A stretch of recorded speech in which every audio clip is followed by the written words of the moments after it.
پاکستان میں جب جب کوئی طاقتور، بااثر اور دولت مند فرد قانون توڑتا ہے، کسی جرم کا مرتکب ہوتا ہے، کسی پہ ظلم کرتا ہے، تو ملک کا نظام اس کی مدد اور سہولت کاری کے لیے ہاتھ باندھ کر کھڑا ہو جاتا ہے۔ یہ نظام اس بات کو یقینی بناتا ہے کہ ملزم پاکستانی قانون کا کمزور سا جال توڑ کر نکل جائے۔ یہ کہانی مختلف چہروں کے ساتھ اس مملکت خدا داد میں بار بار دہرائی جاتی رہی ہے۔ تازہ ترین سانحہ کراچی کے علاقے کارساز میں رونما ہوا۔ تاریخ اگست 19 دن پیر کا جرم، نتاشا دانش اقبال نامی خاتون نے اپنی بڑی سی گاڑی تلے موٹر سائیکل سوار باپ اور بیٹی کو روند کر ہلاک کر دیا۔ باپ بیٹی کو کچلنے کے بعد نتاشا دانش صاحبہ نے اپنی گاڑی روکی نہیں بلکہ فرار ہونے کی کوشش کی اور نتیجتاً 4 دیگر افراد کو زخمی کیا اور ایک گاڑی کو تقریباً تباہ کر دیا۔ خدا بھلا کرے راہگیروں کا کہ انہوں نے ملزمہ کو پکڑ کر پولیس کے حوالے کر دیا، لیکن چونکہ وہ خاتون طاقتور اور بااثر خاندان کی فرد تھی تو تھانہ اور پولیس انہیں زیادہ دیر نہ روک سکے۔ یہ نظام انہیں کراچی کے جناح اسپتال لے گیا، جہاں بڑے جیے ڈاکٹروں نے ملزمہ کو نفسیاتی مریضہ قرار دیا اور کہا کہ ان کی ذہنی حالت ٹھیک نہیں۔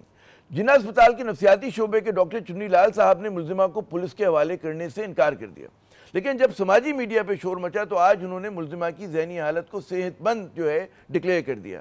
یہاں یہ بات قابل غور ہے کہ جناح اسپتال یا اس جیسا کوئی دوسرا اسپتال اکثر بااثر ملزموں کو کہتے ہیں نا جائے پناہ فراہم کرتا ہے۔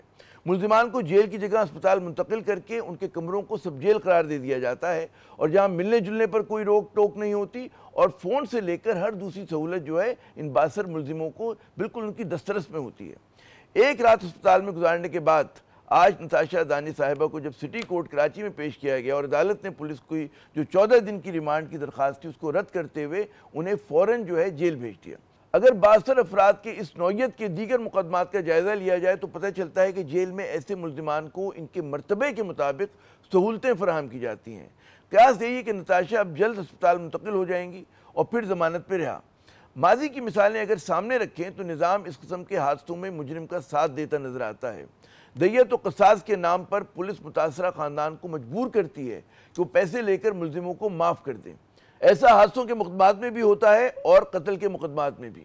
یاد کیجئے کہ کیسے جون 2017 میں رکن بلوچستان اسمبلی مجید خان اچکزئی صاحب نے ٹریفک پولیس کے اہلکار حاجی عطا اللہ کو اپنی گاڑی سے کچل کر ہلاک کر دیا تھا۔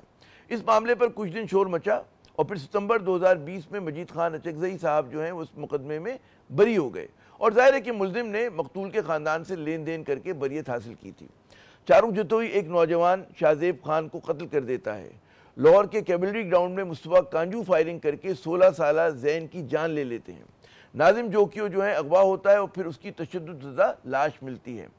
مگر ان تمام داستانوں میں قاتلوں کا سر و رسوخ وہ مقتولوں کے لہو کی سرخی پہ غالب آ گیا۔ کیا نتاشا دانش کے مقدمے میں بھی ایسا ہی ہوگا؟ جس طرح سے نظام ملزمہ کی مدد کے لیے بظاہر کھڑا ہے، اس سے اندازہ یہی ہوتا ہے کہ معاملہ رفع دفع کرنے کی بھرپور کوششیں جاری ہیں۔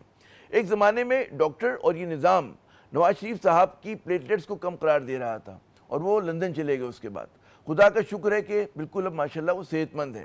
ملزمہ نتاشا دانش کا ڈرائیونگ لائسنس وہ بھی بقول ان کے وکیل کے برطانیہ کا ہے۔ بااثر افراد کے لیے نظام کیسے کام کرتا ہے اس کا اندازہ اس بات سے آپ کیجئے کہ بڑے بڑے اخبارات ملزمہ کا نام اور شناخت ظاہر کرنے سے گریزاں ہیں۔ کیوں؟ ذرا سوچئے۔ اسی طرح بہت سے چینلز ملزمہ کی تصویر نہیں دکھا رہے، شناخت کو ظاہر نہیں کر رہے۔ صرف سماجی میڈیا پر اس پر بھرپور انداز میں بات ہو رہی ہے، لیکن بیچارہ سماجی میڈیا تو پہلے سے ہی پابندیوں کا مارا ہوا ہے۔ یہ سوال بھی ہے کہ اگر واقعی نتاشا نفسیاتی مریضاں ہیں تو گھر والوں نے انہیں کیسے شہر میں گاڑی دوڑانے کی اجازت دی؟ کیا ان کے خاندان والوں پہ مقدمہ نہیں بنتا؟ کیا ان کی کوئی ذمہ داری نہیں؟ ذرائع کا کہنا ہے کہ ملزمہ حادثے والے دن اتفاقیہ گاڑی نہیں چلا رہی تھیں۔ گاڑی لے کر نکلنا تو ان کا بڑا روز کا معمول تھا، لیکن کیا پولیس یہ بات ثابت کر پائے گی؟ لیکن حادثے میں 60 سالہ باپ عمران عارف اور اس کی 22 سالہ بیٹی آمنہ کا جرم کیا تھا؟ ان سے کس کو ہمدردی ہے؟ ان کے ساتھ کون انصاف کرے گا؟ عوام کو قانون کیوں ہمیشہ طاقتور کے ساتھ کھڑا نظر آتا ہے؟